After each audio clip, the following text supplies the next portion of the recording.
Pastor Adriano Moreira, por favor, estará ministrando a palavra do Senhor nesta manhã. Pastor Adriano Moreira é um amigo, um professor ali do estado do Rio de Janeiro, foi meu professor ali na Faculdade Teológica Batista do Rio, e é alguém em quem eu miro no que diz respeito ao ministério. É uma bênção, um homem de Deus com muitos títulos, mas como eu falei ontem, o principal deles, servo do Deus Altíssimo. E isso é o que nos importa saber. Amém? Feche os teus olhos neste momento. Espírito Santo, nós te pedimos, assim como o Senhor usou o teu servo ontem à noite, que da mesma maneira, com a mesma intensidade e profundidade, que o teu Espírito use o teu Filho nesta manhã, e que a tua glória seja manifesta sobre a tua noiva, é a oração que fazemos, em nome de Jesus. Amém. Deus te abençoe. Glória a Jesus. Deus é bom, né, irmãos? Paz de Cristo Jesus a todos, na manhã deste dia.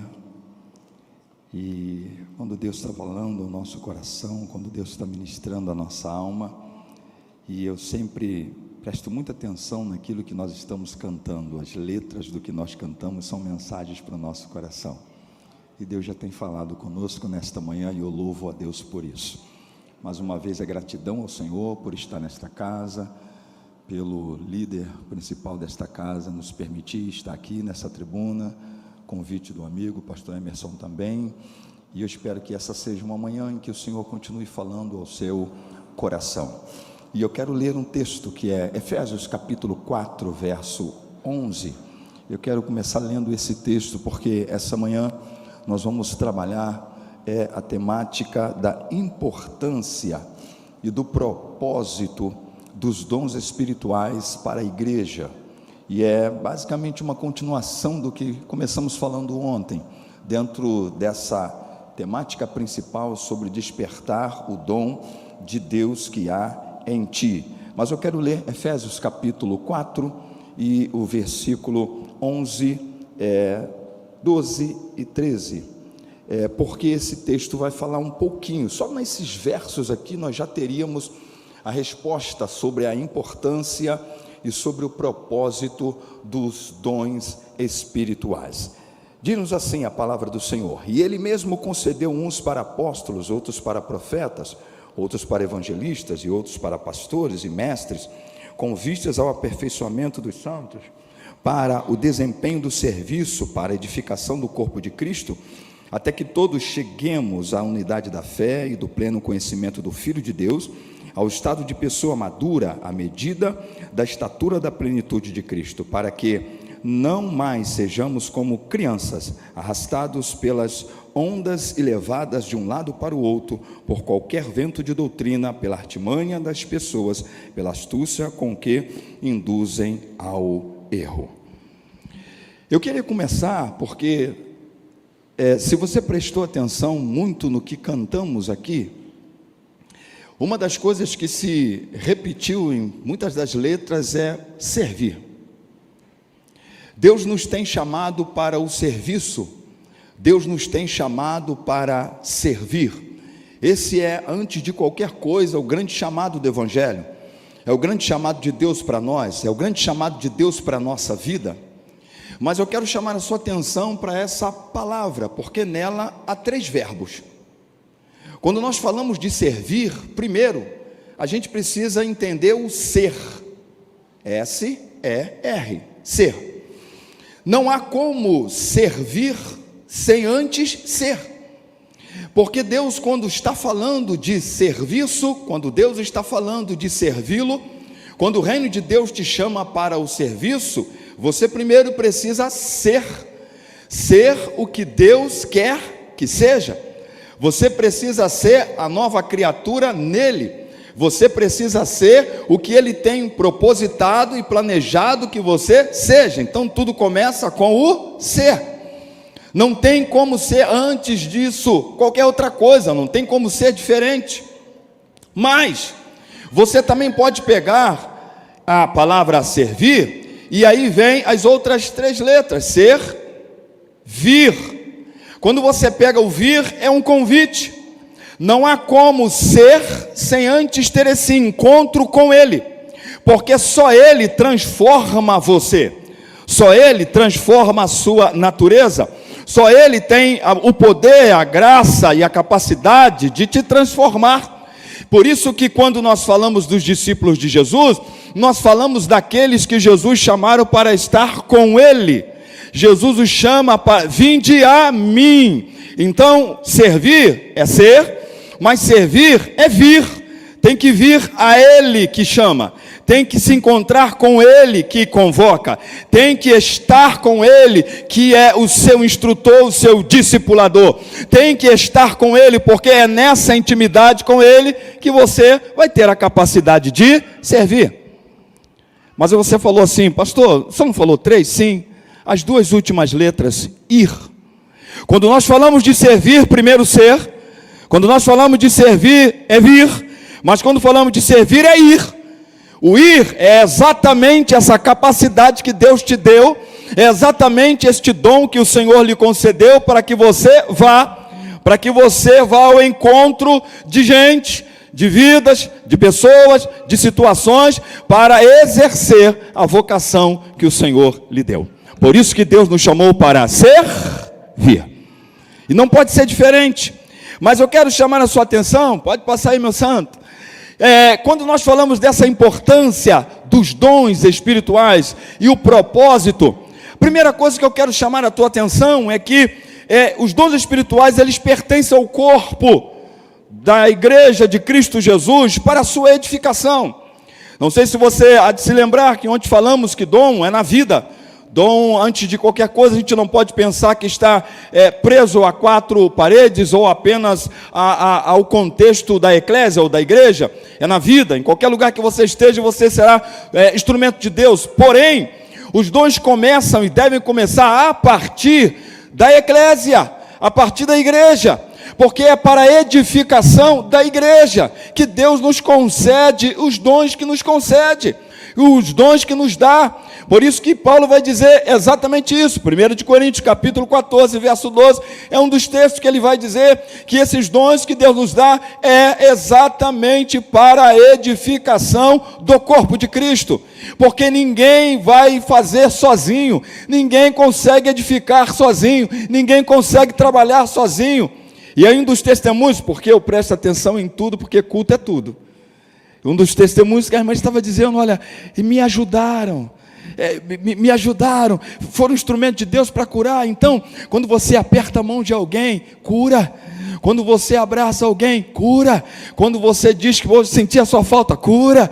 Quando você dá um sorriso, cura. E você às vezes nem sabe, mas está sendo um instrumento de Deus para alguém em algum lugar.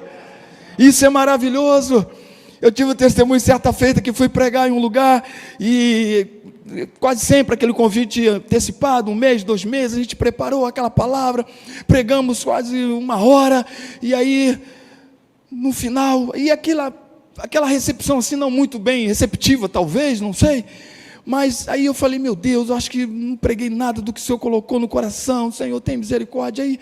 E aí o costume daquela igreja era quando terminava o culto, o pastor e o pregador iam para a porta para cumprimentar os irmãos. E aí estamos lá naquele cumprimento, uma coisa já comum para todos os membros daquela igreja. Aí de repente uma irmã segura e aperta a mão e aí engarrafa, né, a fila, porque tinha mais gente para... E apertou a mão, mas apertou, entendeu? Apertou. E aí começou dizendo assim, muito obrigado. E a minha mão ficou assim, Deus hoje lhe usou maravilhosamente, mas Deus te usou agora. Aí eu falei, Jesus. Aí mesmo que eu fiquei mais em crise, que eu falei, eu preguei o tempo inteiro, e Deus usou agora? Como assim Deus usou agora? Olha, eu vim, está vendo essa mochilinha aqui do meu lado?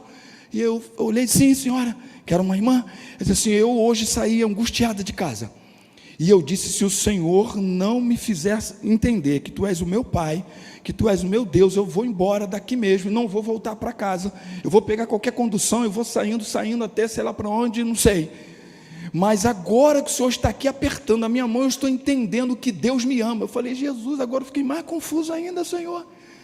Porque eu preparei uma mensagem, eu preguei quase 1 hora e parece que Deus não falou, mas olha, o que no final foi entendido naquele aperto de mão, que até era tão comum naquele momento, naquele contexto de igreja local, mas aquela vida se sentiu cuidada por Deus. Então seja instrumento de Deus em qualquer que seja a situação, porque é isso que Paulo está dizendo, capítulo 14, verso 12, capítulo 12, verso 7, que ele vai dizer que esse dom é para a edificação do corpo de Cristo.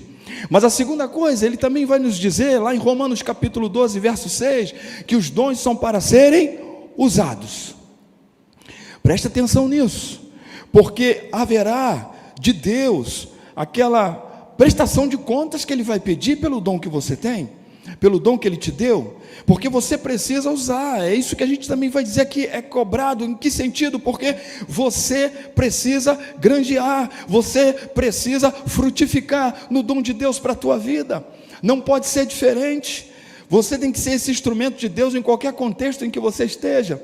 Por isso que é para ser usado. Lembra ontem nós falamos, e vou repetir isso aqui: dom não é função, dom não é título, dom não é qualquer graduação, dom é funcionalidade. A palavra é interessante, dá para você repetir comigo? Dom é funcionalidade. Gostei de ouvir sua voz, vamos lá. Dom é funcionalidade. Eu gostei, o coral já está bem ensaiado para a eternidade. Vamos lá de novo? Dom é funcionalidade. Se funciona, é o dom que está acontecendo. Se não funciona, é como se não tivesse. E então é para ser usado o dom de Deus para a tua vida. E Ele vai chamar-lhe nesta cobrança de prestação de contas. Uma das parábolas de Jesus, na verdade, é Romanos 14, só o verso 12, Paulo diz assim: naquele dia, todos haverão de prestar contas a Deus de si.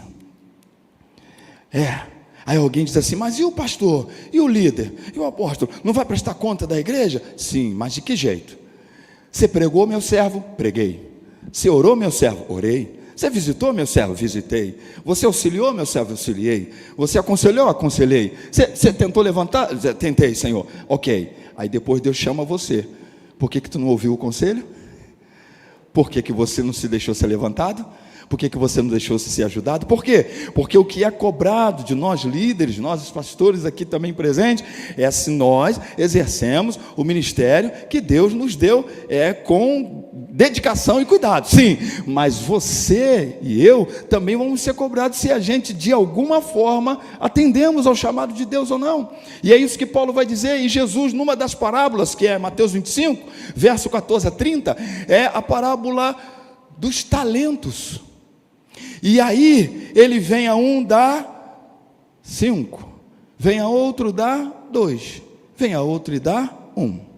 Primeira coisa que a gente precisa aprender: nunca fique a se comparar quantos talentos tem o outro e quantos talentos tem você. Deus dá a cada um conforme a sua fé, conforme a sua capacidade. Porém, diante de Deus sempre é o mesmo nível. Deu para você entender? Mesmo diferente, mas o mesmo nível. Não tem ninguém maior, nem tem ninguém melhor. Só tem o eterno. A gente já cantou aqui: o único poderoso, o único infalível, o único eterno, o único imutável. É só Ele. Nós somos relativos, porque o absoluto é só Ele. Mas Deus dá a cada um conforme a sua capacidade, porque Deus sabe da capacidade de cada um de nós, e a capacidade que Ele também nos dá. Portanto, não temos que fazer essa comparação. Porém, a gente precisa entender que tem que frutificar. E aí, quando ele chega aquele que deu 5 talentos, granjeou mais, de 2 talentos, granjeou mais, mas aquele que recebeu 1 fez o quê? Enterrou. E esse que enterrou foi cobrado.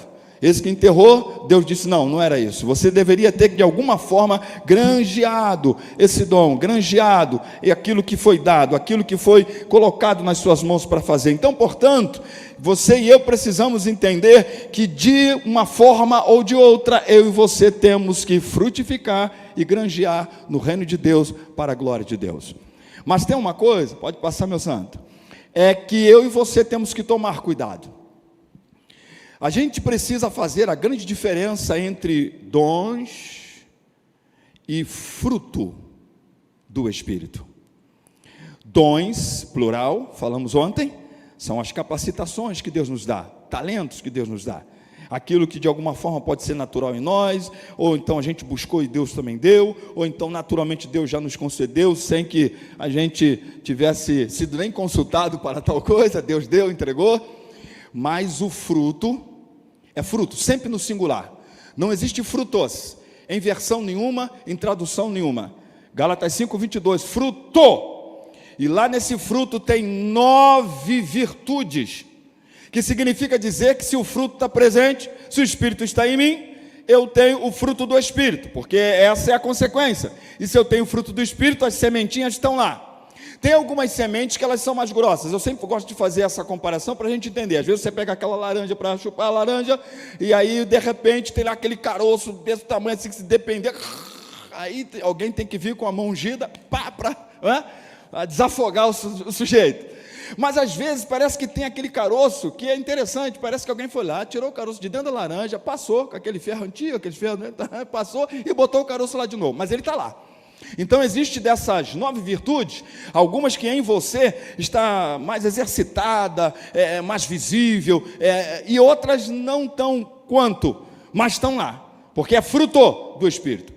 E por que Jesus também vai usar essa mesma figura lá em Mateus capítulo 7, verso 15, para poder a gente diferenciar o falso do verdadeiro? Ele diz fruto, porque fruto revela quem somos. Fruto revela quem você é. Dons, pode ser, como falamos também ontem, dons, pode ser que você tenha a capacidade, pode ser que a pessoa tenha a capacidade, mas ainda é o carisma, mas ainda pode ser que tenha deficiência no caráter. Por isso que é importante a gente prestar atenção nisso. Dons podem ser fraudados por Satanás. Por isso que quando nós falamos de dons espirituais, um dos principais dons que eu e você precisamos pedir a Deus é discernimento de espírito. Porque na igreja, vamos falar assim no geral, só porque falar mal dos outros é feio, né? Na igreja, pode ser, ou em algum contexto, pode ser. Infelizmente nós vemos muita coisa por aí. Pode ser o Espírito de Deus agindo, pode ser o espírito humano, a carne, e pode ser demônio mesmo. O negócio é sério, muitas vezes é um espírito maligno. Então eu preciso ter o discernimento espiritual para eu saber se alguma coisa está sendo fraudada, se alguma coisa não está sendo real, se alguma coisa não é verdadeira, se alguma coisa não é o Senhor agindo. E a Bíblia diz que até Satanás pode operar milagres, e milagres dos quais você olha e diz, gente. E nós temos que tomar cuidado, irmãos, porque isso não é nenhuma novidade para nós. Quando nós olhamos as mídias aí, o que vemos de coisas acontecendo no seio da igreja é que a gente discerne, Deus não está neste negócio, Deus não está agindo nisso, Deus não está operando nisso.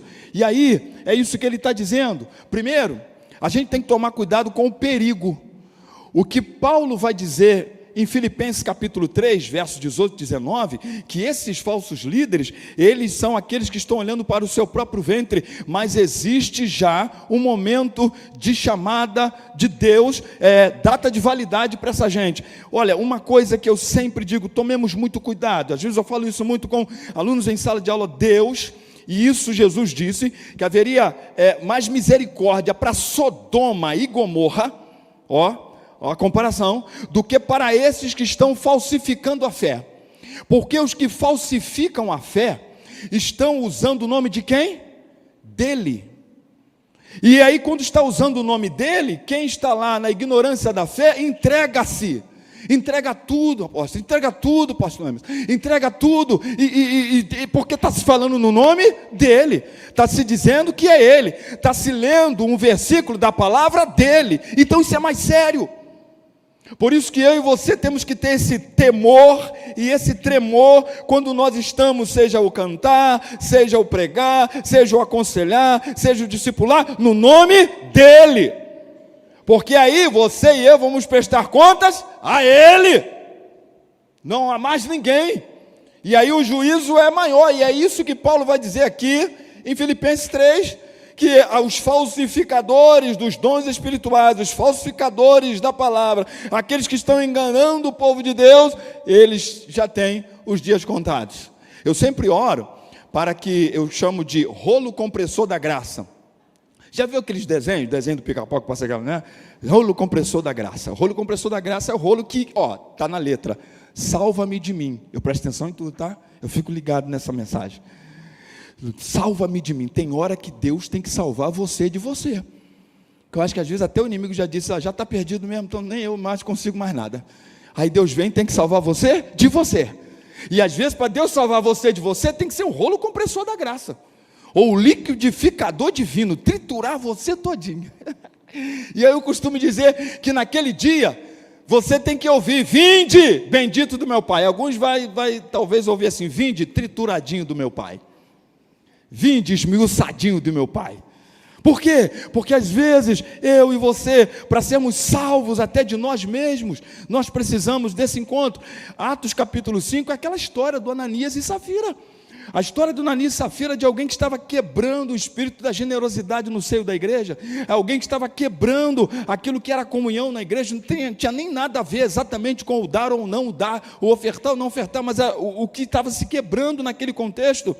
Por isso que é importante a gente saber disso. E como é que eu posso detectar? Pastor, como é que a gente pode perceber se o dom tem com Deus, não tem com Deus? Se o camarada ali da esquina que está ressuscitando Lázaro em cada esquina, como é que eu posso saber se Deus está nesse negócio ou não? O teste das escrituras. Está batendo contra? Está meio que paralelo? A Bíblia está para cá e o negócio está para cá? Está batendo contra as escrituras? Tem alguma coisa errada? As escrituras. Sempre. Com todo o poder espiritual, com todo o Pentecoste de Deus na sua vida, não pode bater contra as escrituras. Bateu com as escrituras, fica com as escrituras. Larga para lá. Porque um dia um sujeito uma sujeita, foi para uma entrevista, naqueles programas de entrevistas e tal, e aí eu queria saber o testemunho da criatura. Aí a criatura foi lá e começou a dar o testemunho de que ela teve um novo nascimento. Aí a criatura começou a dizer que o novo nascimento dela foi assim, ela estava num quarto, aí botou o rosto no pó, aí de repente ela se viu saindo do corpo, ela subiu, entrou no ventre do pai, e se viu sendo gerada no ventre do pai, saiu do ventre do pai, depois voltou. Eu falei, Jesus, já estava até de joelho na sala de casa, disse, gente, eu não tive essa experiência ainda não, eu pensei que eu tinha nascido de novo. E aí a criatura dizendo que aquilo era nascimento de novo. Eu disse, opa, pera aí, isso não bate com as escrituras. Eu não vou questionar o que aconteceu, que eu não estava lá, eu não vi nada, nem fui com ela para o ventre do pai, nem voltei do ventre do pai, eu não sei de nada. Agora, o que eu sei? Eu só sei que a Bíblia, quando fala de novo nascimento, não fala disso. Então eu fico com o quê? Com a Bíblia. E fica você com a sua experiência para lá. Quem entendeu? É assim que funciona. A gente não precisa brigar com ninguém não. Dá até um abraço, um beijo, mas fica você com a sua experiência, e eu fico com a Escritura Sagrada. Porque a Escritura Sagrada é a Escritura Sagrada. E a sua experiência é a sua experiência. E ponto final. E vamos ali tomar um café. É simples assim. Porque a gente não precisa brigar com ninguém. É só você ficar com a Escritura e dizer que você está com a Escritura. Simples. Porque a gente às vezes quer tirar, não precisa tirar ninguém não precisa, não, eu só estou com a Escritura, entendeu? Eu estou com a Escritura. E você fica com a sua experiência para lá. Vamos tomar um café? Simples assim. Então eu preciso, primeiro é a Escritura. Segundo, questão moral. Deus não é antiético. Deus não é imoral. E se você já viu muitas vezes pelos YouTubes da vida aí, cada tipo de coisa, que gente, pelo amor de Deus, sujeito que está jogando unção na boca do outro, o espinho na boca do outro, essas coisas tem aí na internet da vida, dizendo que está unção, e passando a mão no corpo da criatura inteira, dizendo que está, não, pera aí, que é isso? Não, está fugindo daquilo que é ético, está fugindo daquilo que é imoral, está envergonhando você diante dos outros. Não, opa, está fugindo do que é ético, está fugindo do que é moral. Deus é ético, Deus bate na gente, a gente sorrindo, dizendo, Senhor, pode repetir, que eu não entendi. É assim, funciona assim. E aí aí você disse, pastor, você está inventando? Estou não. João capítulo 6, que o evangelista João vai narrar aquela multiplicação dos pães, a primeira, e aí quando Jesus, só João vai narrar isso depois, que depois daquela primeira multiplicação dos pães, Jesus começa um sermão, mas aquele sermão puxando a orelha, dizendo, o pão que desceu do céu sou eu, é isso que vocês deveriam desejar, vocês querem apenas encher a pança de vocês por aí, não, e aí vai batendo, e a turma vai saindo devagarzinho. Eu vou ali beber água, já volto. Eu vou ali no banheiro, já volto. E foi saindo. E ficam os discípulos. Aí lá pelo verso 62 de João 6, Jesus olha para os discípulos e diz assim, e vocês, que ainda não foram? E por que não foram? E por que ainda estão aqui? Aí o Pedro levanta e diz assim, Senhor, Para quem, não é onde. Leia direitinho o texto, que isso é importante. Não é onde. Deus não tem nada a ver com lugar. Deus tem a ver com relacionamento. É para quem. Para quem iremos nós? Só tu tens as palavras de vida eterna. Aleluia! Glória a Deus! É isso? Aí pode doer? Pode, mas é só Ele que tem as palavras de vida eterna. Aí assim, no caso do Pentecostal é bom que a gente entre um ai e outro ai, a gente dá glória. Ai, glória. Não é? Glória. É assim que funciona. Aí vai, glória. Jesus, hoje, Senhor. Meu Deus, Pai, muito obrigado. Mas hoje o Senhor bateu assim bem bonito, né, Senhor? Mas louvado seja o teu nome, é isso.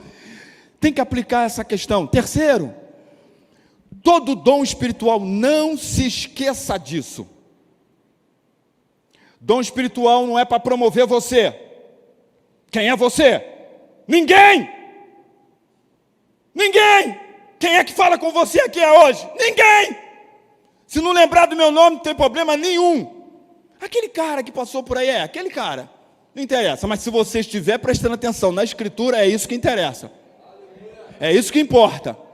É isso que importa. Porque não é para promover você. Então o dom, ele tem que ter esses resultados aqui. Está convertendo gente? Tá. Opa, então essa é a direção.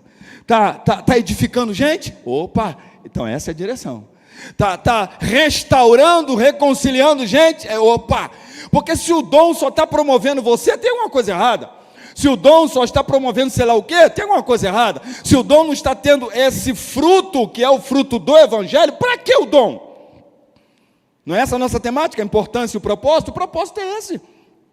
E aí o Efésios 4:11 que a gente leu é exatamente isso, é para edificação, é para reconciliação, é para maturidade, é justamente para edificação, para conversão, para reconciliação. É isso que eu preciso prestar atenção. Em muitos lugares, os dons estão trazendo confusão. O tal vaso está trazendo a confusão. Então por isso eu preciso prestar atenção exatamente nisso. Porque se os dons podem ser de alguma forma fraudados, eu preciso saber qual é o destino disso, mas eu também preciso do discernimento do Espírito, para saber se aquilo que está acontecendo é de Deus, é do homem ou é do inimigo. Próximo, a gente precisa prestar atenção numa outra coisa. Pastor, como é que eu posso descobrir os dons de Deus para a minha vida? Porque, como eu disse ontem, Deus às vezes não te dá um aviso, não é? De que te deu um dom. Nem te perguntou qual dom que você gostaria. Mas como é que você descobre? Existem algumas formas de você descobrir. E olha o primeiro, a partir da oração. Quando você está clamando a Deus, quando você está orando ao Senhor, quando você está buscando ao Senhor. E uma das coisas que eu fiquei muito feliz também, apóstolo, em saber, que esta igreja, uma igreja marcada pela oração. Achei isso muito maravilhoso. Porque, irmãos, os crentes hoje parece que não oram mais. Os crentes de hoje, acho que não sei. Oração é comunhão, oração é falar com o Pai, oração a gente está nessa intimidade. A oração não é a petição, não, é só comunhão, é de você estar ali com Ele, ouvindo a voz dEle. Irmãos, e a oração é poderosa, continua sendo, a oração ainda continua tendo, da parte de Deus essa intimidade e Ele agindo na nossa vida, e a gente aprendendo com Ele, esse domínio de Deus para conosco. Então, a gente tem que pedir. Tiago 1,5 diz: se você não tem sabedoria, faz o quê? Peça a Deus. Então peça a Deus. Talvez eu e você que queremos ser usados por Deus em muita coisa, você pode pedir, não está proibido não. Ele pode também atender? Pode, como também pode te levar para uma outra direção, mas pode pedir. Como é que eu vou descobrir o meu dom? Ore, clame, apresente, diga a Deus: eu estou aqui, Senhor, eu quero servir, Senhor. Servir e ir. Eu quero ser esse instrumento nas tuas mãos. Eu quero ser esse que veio para te adorar. E olha, letra do que nós cantamos, tem tempestade para justificar isso não. Porque, sabe, estava uma luta, entendeu? Aí, entendeu? Aí por isso que eu não fiz, entendeu? Não entendi não. Mas Jesus não veio cumprir a missão com luta? Paulo também não veio cumprir a missão com lutas, com tribulações? Sim. Então eu e você temos que buscar a graça de Deus. Eu sei que às vezes, dependendo da luta, ela é difícil mesmo, pesado, é desafio, mas você tem que dar aquela respirada e dizer: Deus, ajuda, Senhor, me abençoa. Tem um dos textos, que é o último aqui, que a gente vai ver, que é uma coisa extraordinária, e eu quero até ler esse texto com vocês, porque Paulo vai falar dessa questão de a gente fazer até do momento difícil o trampolim para sermos instrumento de Deus. Que coisa maravilhosa! Irmãos, o que te oprime, se aquilo que na verdade era para te oprimir, está sendo trampolim para você ser usado por Deus? Essa é a grande libertação. Paulo é preso, está na cadeia, aí Paulo diz assim: posso sair daqui? Não. Mas eu posso escrever daqui? Pode. Então está tudo certo. Podem me visitar? Pode. Então Paulo botou a plaquinha lá: culto, de manhã, de tarde e à noite. Porque não podia ir para lugar nenhum, estava lá, oração, de manhã, de tarde e à noite. Ensino da palavra, de manhã, de tarde e à noite. Então Paulo fez da casa, que era a casa da prisão, a congregação. E aí é onde ele não podia ir, alguém pode levar a carta lá para mim, e ele escrevia a carta e produziu. Pelo menos nós temos 4 epístolas que são chamadas epístolas da prisão: Efésios, Filipenses, Colossenses e Filemão.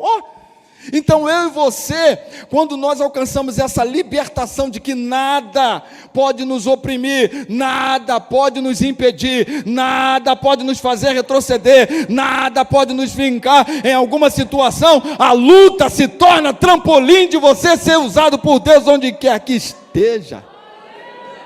Aleluia! Essa é a grande libertação, irmão, que a gente tem que ter. Aleluia! Então, como é que você descobre o dom? Oração. Segundo, obediência. 2 Timóteo 4:5, Paulo vai dizer assim: sofre as aflições, cumpre cabalmente o teu ministério, faz a obra de um evangelista, mantém o equilíbrio. Então Paulo vai dizer para ele: olha, seja sóbrio em tudo, sofre as aflições, faz a obra de um evangelista e cumpre plenamente, cabalmente o teu ministério. E sabe que às vezes a gente descobre o dom fazendo? Tem que fazer. É exatamente isso. Porque o Eclesiastes 9:10, eu já até uso esse texto para dizer, porque o Eclesiastes 9:10 diz assim: tudo não é um pouco, não é algumas coisas, é tudo. Tudo que te vier à mão para fazer, faça. Faça conforme as suas forças. Deus não pediu nada para além, mas também nada para quem? Conforme as suas forças. E aí, quando você vai fazendo, você descobre. Também gostei do testemunho da irmã, não sabia que cantava. Eu conheci muita gente que não sabia que cantava. Quando cantou, ela ficou sabendo, eu também fiquei sabendo, a igreja ficou sabendo. Aleluia! Que maravilha, gente! E aí, gente que também não sabia pregar. E às vezes Deus faz isso com a gente. A gente diz assim: eu vou para tal lugar, que lá eu vou estar escondidinho, ninguém vai me ver, mas o Eterno está vendo. E aí você pensou que estava indo se esconder, Deus já estava te levando para o palco da situação. Aleluia, maravilha. E aí então, chega, não tem ninguém, tem quem? Tem eu. É isso que Deus faz, isso é maravilhoso. E aí você começa a exercer e alguém diz: gente, eu não sabia. E assim foi, irmãos. E muitas vezes, na minha história, muitas vezes também, quando comecei a falar, quando comecei a pregar, quando comecei a ministrar, alguém disse: meu Deus. E isso é com 11 anos de idade, 12 anos. Alguém disse assim: meu Deus, esse menino fala, meu Deus, esse menino prega, meu Deus. Aí eu digo: que menino é esse, gente? Que nem eu estou sabendo quem é esse menino.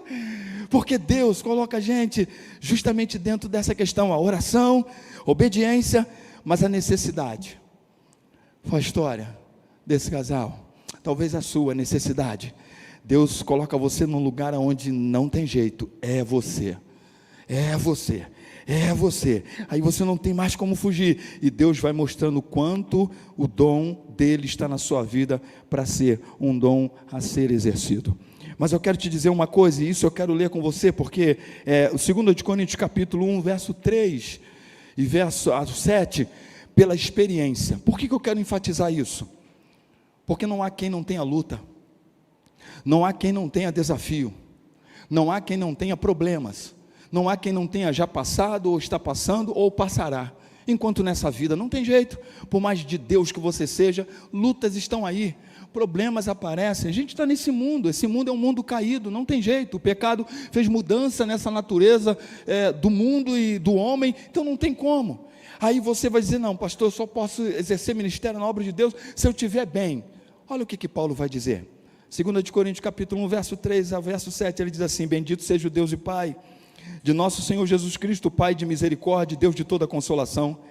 É Ele que nos consola em toda a nossa tribulação, olha só, para que pela consolação que nós mesmos recebemos de Deus, possamos consolar os que estiverem em qualquer espécie de tribulação, porque assim como transbordam sobre nós os sofrimentos de Cristo, assim também por meio de Cristo transborda o nosso consolo. Se somos atribulados, é para o consolo e a salvação de vocês, é Paulo dizendo para os coríntios. Se somos consolados, é também para o consolo de vocês. Esse consolo se torna eficaz na medida em que vocês suportam com paciência os mesmos sofrimentos que nós também suportamos. A nossa esperança em relação a vocês é sólida, sabendo que assim como vocês são participantes dos sofrimentos, assim também serão participantes da consolação. Que maravilha! É isso que você e eu precisamos aprender. O apóstolo Paulo fez isso. Atos capítulo 27, ele está indo como prisioneiro para Roma. É prisioneiro, não é viagem missionária não. Mas aí um dado momento parece que aquela embarcação vai dar pique, vai dar nas pedras e vai morrer todo mundo. E aí está todo mundo já em jejum quase uma semana, morrendo já de véspera. A embarcação ainda nem deu nas pedras, nem nas rochas. E aí ele ora e o Deus dele diz assim: fique tranquilo, nenhuma das 276 pessoas que estão nessa embarcação vão morrer, e você vai chegar no destino que eu disse que vai chegar, e bota essa turma para comer.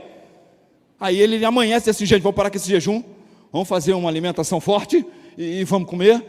Só tem um detalhe, a embarcação, Deus disse que não vai sobrar nada, mas nós, 276 pessoas estamos aqui, todo mundo vai sobreviver. Nem um fio de cabelo vai perecer. Imagina isso, você está dentro da embarcação, aí vem um profeta, diz que a embarcação vai dar na rocha, não vai sobrar nada, mas a gente que está na embarcação, ninguém vai morrer. Aleluia, glória a Jesus. Aí a gente fica, não entendi, não entende, se Deus falou e é Deus, só experimenta. E é isso que o Atos vai dizer, e ele automaticamente é um instrumento de Deus para falar aqueles corações, porque é isso que eu e você precisamos saber. E eu quero encerrar, próximo ponto aí, meu santo, falando sobre essa descoberta dos dons espirituais na sua vida, mas o uso desses dons.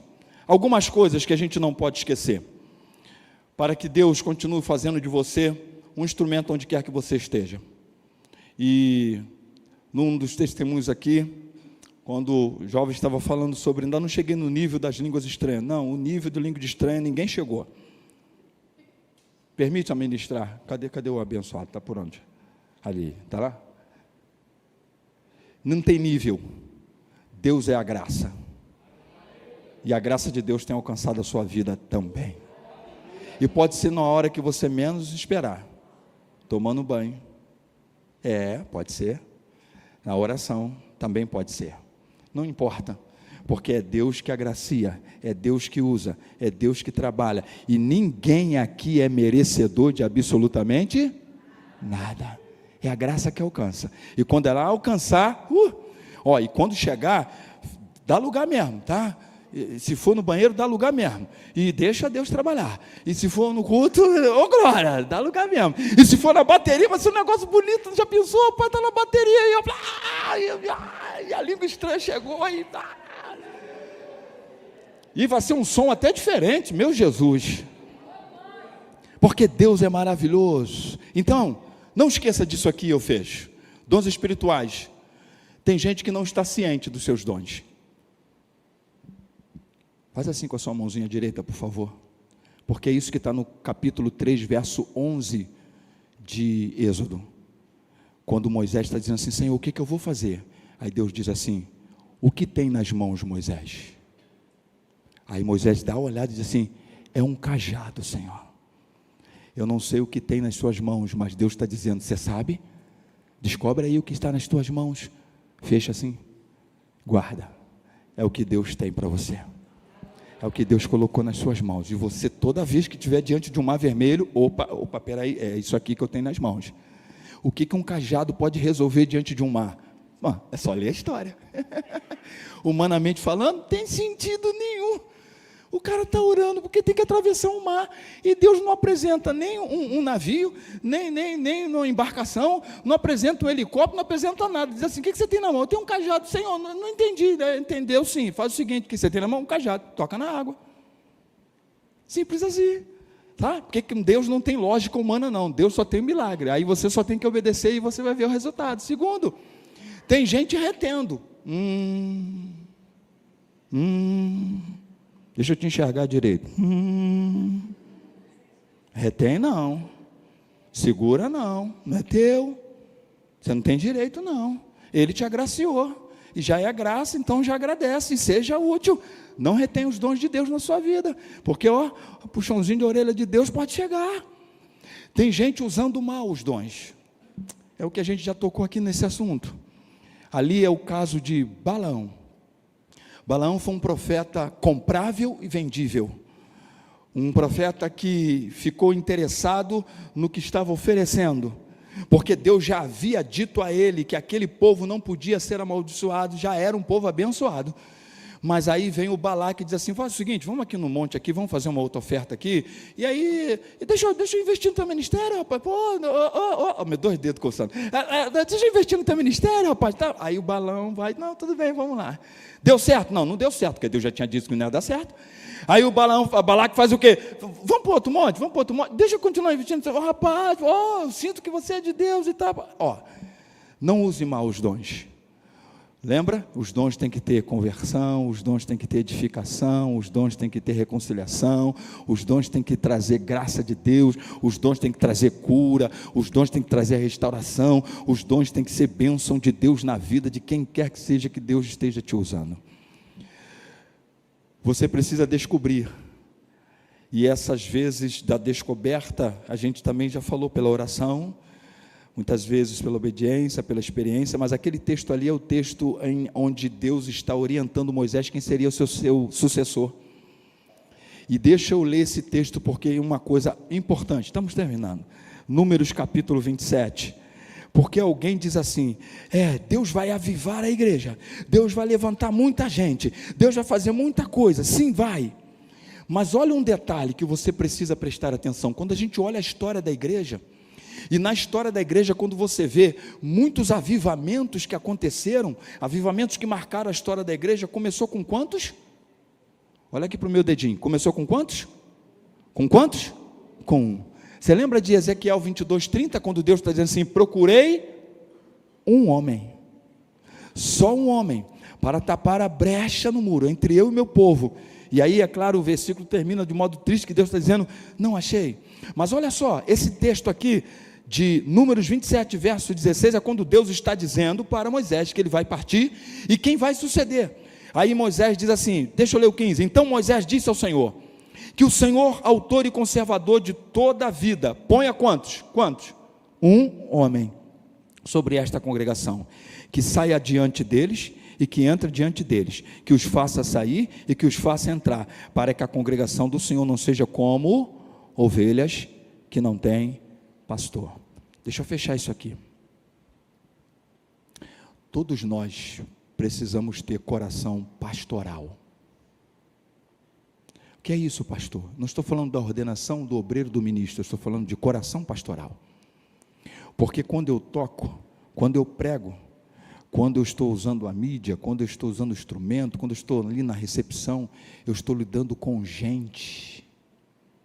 E essa gente é ovelha de um sumo pastor, que confiou a você pelo seu dom cuidar dela. Então você precisa ter coração pastoral. A Bíblia diz em Jeremias 3,15 que Deus não dá líderes, Deus dá pastores. Sabia disso? Todo pastor, principalmente o líder, o pastor de uma igreja local, ele é um líder também. Mas nem todo o líder é um chamado coração pastoral. E você precisa prestar muita atenção nisso, porque eu estou cuidando de gente. Olha que Deus está falando de quem estaria à frente de uma nação. Depois de Moisés partir, Josué, para entrar em Canaã, para conquistar Canaã. Mas Josué, mesmo um homem militar que era, à frente de exército, conquistando Canaã, mas ele tinha que ter um coração pastoral. Não importa o que Deus está te dando para fazer, como eu disse ontem, seja a recepção, seja cuidou da mídia, seja limpou essa cadeirinha aí que a gente senta, seja aspirou aqui esse tapetinho por onde a gente pisa, não importa, mas você está direta ou indiretamente trabalhando e servindo gente, todo tipo de gente. E já para ficar preparado, pensa naquela gente. Sentiu, né? Aquela gente que alguns chegam até a fazer o sinalzinho da cruz, pastor. Pensa nessa. Porque Jesus teve dos 12, teve um que deu trabalho, teve outro que Jesus ainda salvou, tentou salvar até o último momento, mas a sua parte é coração pastoral. Mesmo que você não seja o líder, mesmo que você não seja o pastor, não, como ofício, não, mas o coração é pastoral, porque quem Deus chama para cuidar de gente, gente são ovelhas do sumo pastor, amém? E aí fechando, desenvolva os seus dons. 1 Timóteo 4,7 vai dizer que a gente tem que estar no exercício da piedade. O que é o exercício da piedade? E ontem também falamos um pouco disso. O que renova você todo dia? É ministrar, é fazer o que Deus chamou você para fazer, e isso dá uma alegria, sabe, isso mantém de pé. Nós pastores, então, quando a gente vai lá e visita, quando a gente vai lá e ora, quando a gente vai lá e aconselha, aí de repente você vê aquele sorriso no rosto, pastor, meu Deus, já pagou, já está pago, já está resolvido, sem dizer mais nada. Aí alguém quer até dar um presentinho, não, pode até trazer o presente, é bem-vindo, glória a Jesus, mas não é esse o presente que vai fazer, a gente já viu a transformação. E certa feita Deus me provou, e eu fecho aqui, um seminário, nos convidou para ir lá trazer uma palestra para o seminário inteiro. Então tinha umas 4 turmas e tal, e foi orientado para que convidasse pastores das igrejas e tal, e mais alguém. Então a gente esperava ali umas 250 a 300 pessoas numa palestra de um sábado à tarde. Aí cheguei eu lá, e eu gosto de chegar cedo assim, né? Cheguei, aí eu estou vendo o coordenador do seminário para lá e para cá. Presta atenção nisso, guarda isso no seu coração, porque isso marcou muito a minha vida. Era Deus fazendo eu saber para quem eu estou servindo e com que motivação estou servindo. E aí, deu a hora e passou mais ou menos uma meia hora. Aí eu falei assim, gente, ou eu cheguei muito cedo, ou eu cheguei muito tarde, a turma foi embora. Aí eu falei assim, ô irmão, que era o coordenador, é só para eu me situar assim rápido, eu estou antes ou depois do horário? Aí ele parou e falou assim, e começou a gaguejar. Pastor, eu não sei nem como eu vou falar com o senhor. Eu falei, já começou falando, já fala. Ele falou assim, eu não sei explicar o senhor, mas lá na sala onde o senhor vai trazer a ministração, quer dizer, na sala, no auditório onde o senhor vai trazer a ministração, só tem uma aluna do seminário, e eu não sei explicar para o senhor, porque até agora não chegou ninguém. Preste atenção, 5 turmas, de aproximadamente umas 40 pessoas em cada turma, e que deveriam estar chamando pastores das suas igrejas e tal, então era para esperar 250 pessoas. Quantas pessoas tinham lá que eu acabei de falar? Uma. Aí eu, na hora, eu disse para ele assim, olha só, você não sabe o que fazer, mas eu sei. E eu já estou até mordendo aqui a língua, porque eu já estou querendo falar. Se você me permitir, porque você é o coordenador, você me introduz lá, me apresenta para o aluno e eu vou ministrar. Só se você não permitir.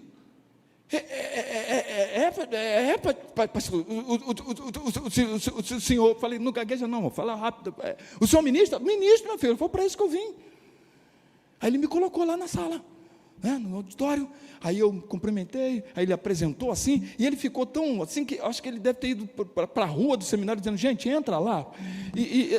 Depois eu explico por quê. Entra lá, tem um lanche. Eu acho que foi isso que ele tentou fazer.